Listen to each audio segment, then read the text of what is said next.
तर तिकडे malaडमध्ये भाजप आक्रमक झालेली आहे काँग्रेस विरोधात। तर दुसरीकडे मात्र काँग्रेसचे हर्षवर्धन सपकाळ आहेत, त्यांनी फडणवीसांवर टीका केली आहे। फडणवीसांचा दरिंदा उल्लेख केल्यानं हर्षवर्धन सपकाळांवर टीकेची झोड उठली आहे। मात्र फडणवीस हे क्रूर असून माझ्या आरोपात तथ्य असल्याचं विधान सपकाळांनी केलंय।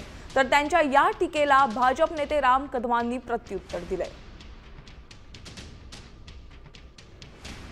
दरिंदा शब्दाचा अर्थ क्रूर होतो आणि देवेंद्र फडणवीस क्रूर आहेत आणि देवेंद्र फडणवीस या महाराष्ट्रामध्ये जो सामाजिक तणाव आहे ते निर्माण करत आहेत आणि त्या अर्थाने क्रूर पद्धतीनं जाती जाती धर्मात पंथात भांडणं लावणारा माणूस म्हणजे देवेंद्र फडणवीस आहे आणि ते दरिंदे याचा अर्थ ते क्रूर आहेत।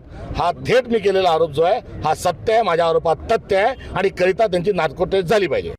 देशा ज्यांना पप्पू सम्राट अशी उपाधी देशाच्या जनतेने दिली आहे त्यांची चमचेगिरी करून महाराष्ट्राचं ज्यांना प्रांत अध्यक्षपद काँग्रेसचं मिळालं त्याची गत काय?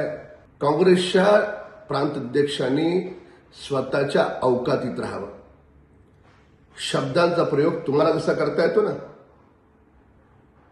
त्याच्यापेक्षा अधिक सुंदर प्रयोग आम्हाला देखील करता येतो।